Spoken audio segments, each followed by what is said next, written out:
कैलाश मंदिर अल्लोरा केव्स के बीच संभाजी नगर में स्थित एक ऐसा प्राचीन और रहस्यमय स्थान जिसके रहस्यों को विज्ञान भी सुलझा नहीं पाया। क्यों और कैसे इस मंदिर का निर्माण आज से 1000 साल पहले सिर्फ 18 सालों में कर दिया गया, वो भी एक हथौड़ी और छन्नी के सहारे। राधे राधे दोस्तों, मेरा नाम है सोहेल एंड आप देख रहे हो मिथ भारत। एंड आज की इस वीडियो में हम कैलाश मंदिर की सारी कहानी को जानने वाले हैं। एंड ट्रस्ट मी, ये वीडियो भी काफी ज्यादा रहस्यमय होने वाली है। So plug your headphones in, close your eyes, क्योंकि यहाँ पर मिथ नहीं, इतिहास बोलता है। दोस्तों, अभी तक आप जान ही चुके होंगे कि ये मंदिर भगवान शिव को समर्पित है, लेकिन क्या आप जानते हैं कि इस मंदिर का निर्माण किसने और क्यों करवाया? अगर नहीं तो मैं आपको बताता हूँ। इस कहानी की शुरुआत 8वीं सेंचुरी से होती है, जहाँ एक कथा कालपत्र के अनुसार एक राजा हुआ करता था, पर उस राजा को बहुत ही रहस्यमयी बीमारी या फिर रोग था जिसका पूरी दुनिया में कोई इलाज नहीं था। वो राजा अपनी मौत के बेहद करीब था, पर उसकी अर्धांगिनी भगवान शिव की बहुत बड़ी उपासक थी। वो हर रोज वीरेश्वर महादेव, जो कि 12 ज्योतिर्लिंगों में से एक हैं, उनकी पूजा करा करती थी, उनकी भक्ति करा करती थी। वो हर रोज भगवान से सिर्फ एक ही प्रार्थना करती, हे मेरे महादेव प्रभु, मेरे पति को कृपा कर इस दर्दनाक रोग से मुक्त कर दो। मैं आपसे वादा करती हूँ कि मैं आपको समर्पित एक भव्य मंदिर बनवाऊंगी और तब तक कुछ नहीं खाऊंगी या पीऊंगी जब तक मैं उस मंदिर का शिखर न देख लूं। पर एक रात जब सभी उम्मीदें खत्म हो गई, रानी के सपने में भगवान शिव प्रकट हुए।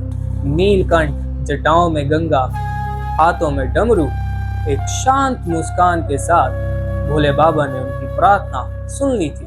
अगले दिन से राजा अपने उस रोग से दिन प्रतिदिन ठीक होने लगे और एक दिन वो बिल्कुल ठीक होकर अपनी राजगद्दी पर वापस आ गए। लेकिन अब रानी को अपना प्रण पूरा करना था, लेकिन यहाँ पर एक बड़ी समस्या थी। दोस्तों, एक नॉर्मल मंदिर को निर्माण करने में ही सालों लग जाते हैं, पर यहाँ पर तो रानी ने वादा करा था कि मैं एक भव्य मंदिर बनाऊंगी और तब तक कुछ नहीं खाऊंगी या पीऊंगी जब तक मैं उस मंदिर का शिखर ना देख लूं। और जाहिर सी बात है कि एक नॉर्मल इंसान के लिए सालों तक कुछ खाए बिना और पिए बिना जिंदा रहना नामुमकिन सा है। पर इस समस्या का समाधान निकालने के लिए एक दिन राजा के पास एक आर्किटेक्ट आया जिसका नाम था कोकास। उसने कहा, महाराज, मैं इसका समाधान निकाल सकता हूँ। हम एक ही चट्टान को ऊपर से नीचे तक तराशेंगे, जिससे मंदिर का शिखर पहले बनकर तैयार हो जाएगा और महारानी का प्रण भी पूरा हो जाएगा। अब ये सुझाव इतना सरल था कि जैसे भगवान भोले बाबा खुद अपने भक्त की रक्षा के लिए ये सुझाव देने आए।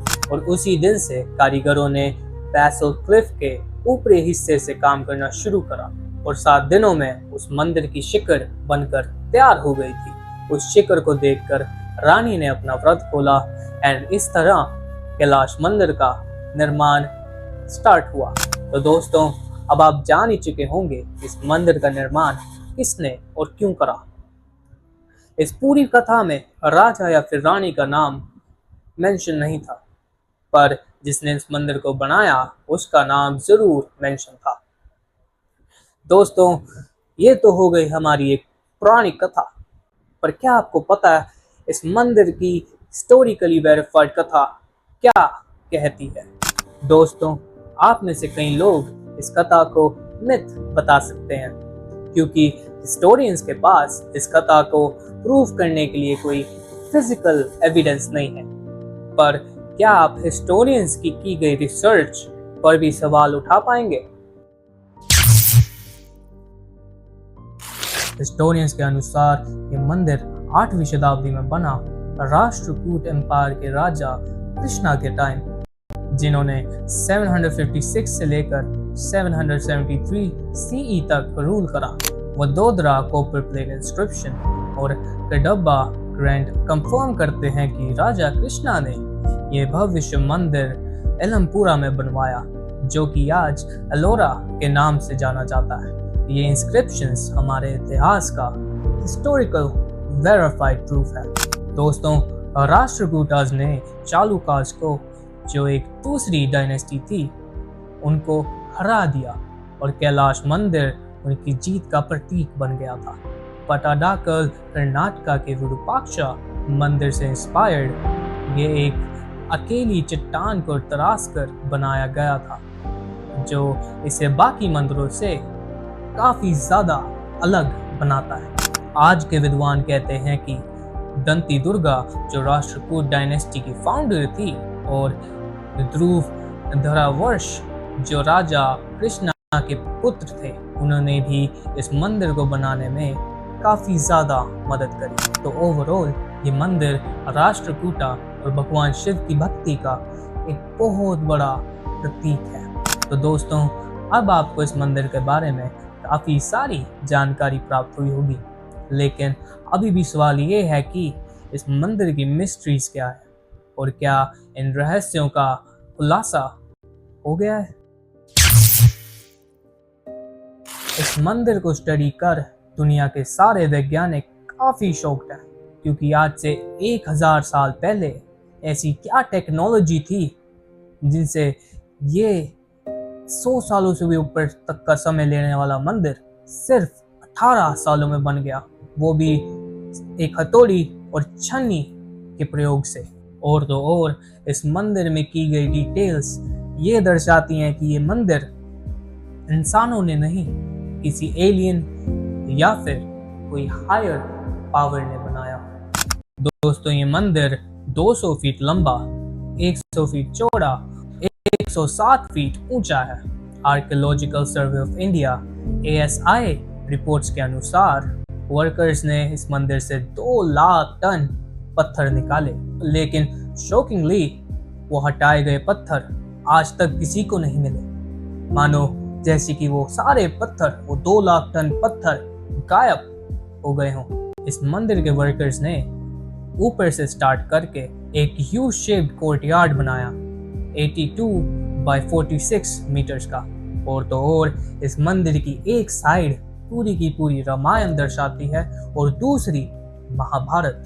वैसे तो इस मंदिर के अंदर काफी सारी देवी देवताओं की आकृतियां हैं, लेकिन उनमें से काफी ज्यादा फेमस एक आकृति जिसमें महादेव और मां पार्वती कैलाश पर्वत पर विराजमान है और नीचे से रावण कैलाश पर्वत को उठाने का प्रयास कर रहा है। और तो और ASI रिपोर्ट कंफर्म करती है कि ये मंदिर ओरिजिनली व्हाइट लाइम प्लास्टर से कोटेड था, जो बिल्कुल माउंट कैलाश के स्नो कवर्ड पीक को दर्शाता था। इसलिए इस मंदिर को रंग महल भी कहा जाता था।